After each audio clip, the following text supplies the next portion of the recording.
join me in welcoming the Secretary of Transportation, Pete Buttigieg.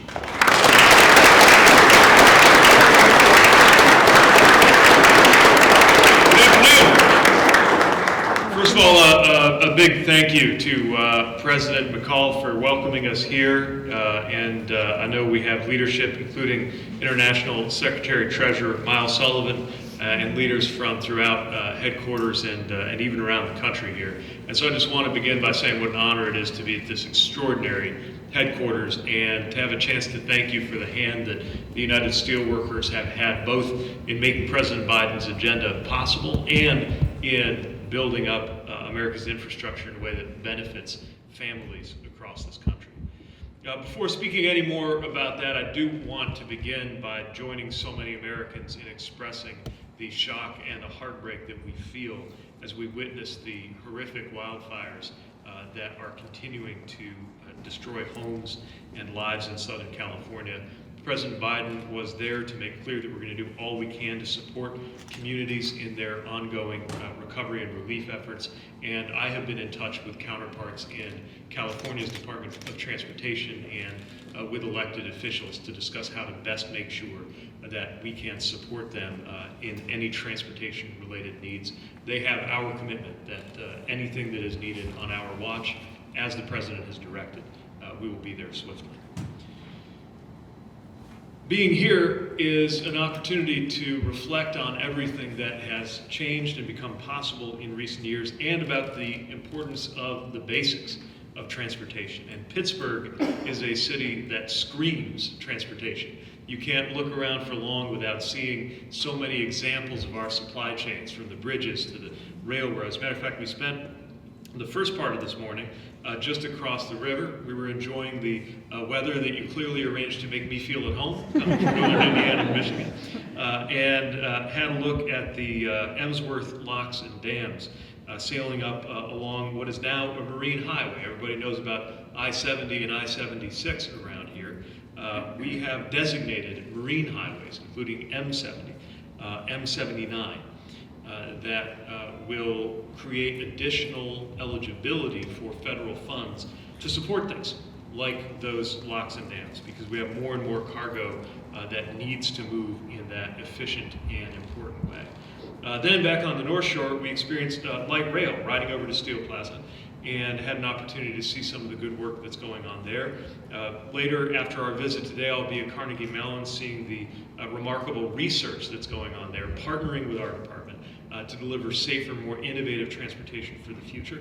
And then I'll get to see the construction underway at the airport before heading back home. And it's a day that reminds me of many of the best in my time as secretary. It's also a full circle moment because we were in the Steel City on one of my first official trips as secretary.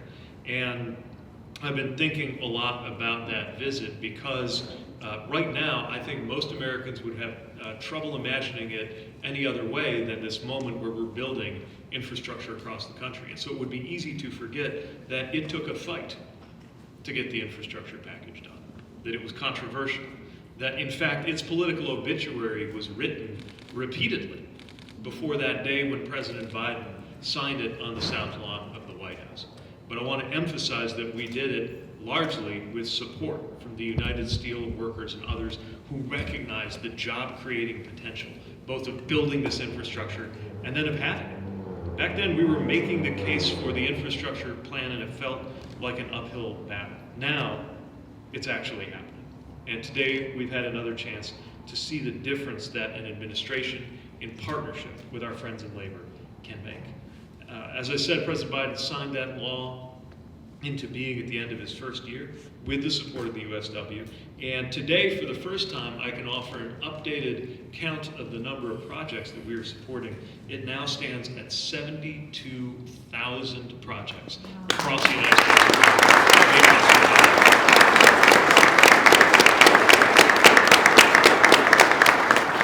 That means more than 207,000 miles of roads are being improved, more than 12,300 bridges, so many of which, of course, are in the Commonwealth of Pennsylvania. I want to acknowledge Secretary Carroll, by the way, who's been a great partner to us in all of our work. And I know we're keeping you and your team busy at PennDOT. More than 1,500 airports across America are being upgraded, and those numbers are increasing every week. Without drowning you in statistics, one way to illustrate it is that I did the math, and if I were to visit 3 of the projects that we're funding, I visited a handful of projects today. If I did 3 a day for the rest of my life, I wouldn't live long enough to see all of the projects that we've set into motion or supported with this infrastructure package. I mentioned the M79 Marine Highway. We're also improving the supply chains with support for the Buffalo and Pittsburgh Railroad. We're improving passenger rail service along the Keystone Line between Pittsburgh and Philadelphia. We're making PRT's Red Line more accessible. We're adding more electric chargers to support battery electric buses. We're giving Parkway East a long-needed overhaul to do something about the dreaded bathtub that fills up the way it does on I-376. Sounds like a few of you are personally familiar with that phenomenon. And as I said, later I'll visit the airport this afternoon. Over $60 million in funding for work that is modernizing terminals, upgrading the baggage handling system, replacing the moving walkways in the concourse, and generally making the flying experience safer for everyone who passes through. Yesterday, at President Carter's funeral, I had an opportunity to catch up with my friend Governor Shapiro. We were reflecting on a visit we had made, what feels like not that long ago, but when it was pretty much just moving dirt at that site. The site, by the way, which wisely includes childcare on site, out of the knowledge that that's going to make it possible for more working parents, including working women, to participate in the good paying jobs there. And I can't wait to kick the tires on that before heading back to the kiddos this evening. This visit also coincides with nearly $5 billion in new funding that we're announcing today for another 560 projects that will touch every state and territory in our country.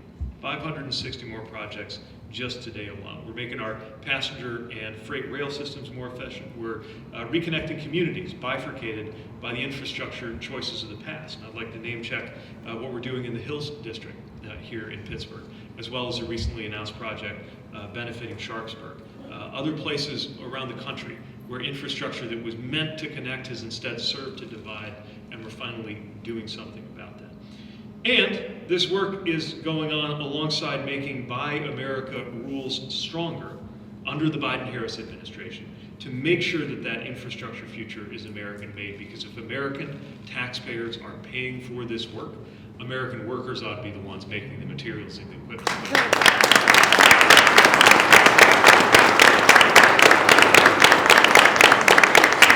We are so proud of what America's workers are doing to literally shape that infrastructure. And again, some of the highlights of my tenure in this job have been to see it for myself.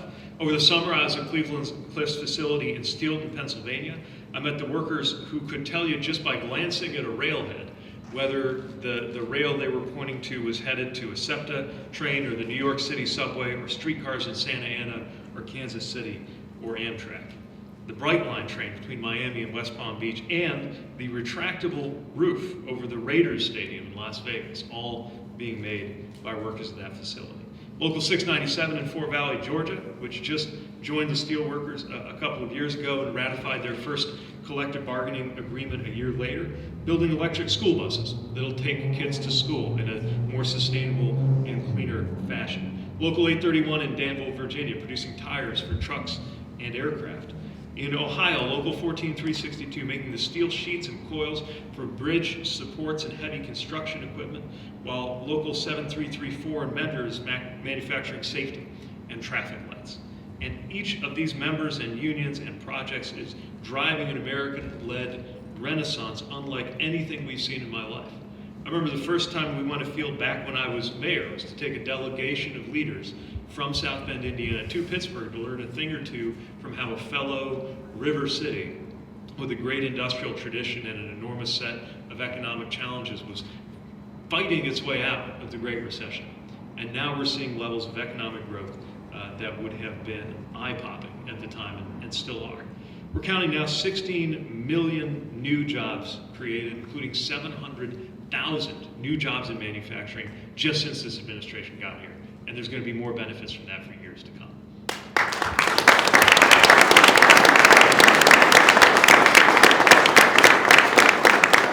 So the bottom line is we are leaving the condition of American infrastructure much better than we found it. And while this administration is coming to a close, the work that we have launched will be generating good jobs, good livelihoods, and good outcomes for years and years to come. And whatever I might find myself doing professionally in the future, you can be assured that I will be doing my part to remind everybody what it took to make sure that that happened. Just like I had the honor of visiting your museum here that reminds everybody what it took to have the labor protections, the benefits, and the simple rights that many workers now can expect as a matter of course, but that did not come without a struggle.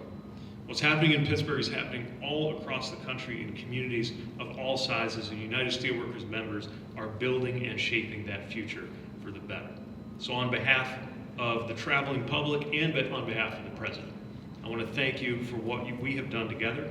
I want to thank you in advance for all that you are about to do. And I want to insist on the point that the best is yet to come. Thanks so much for the chance to do that.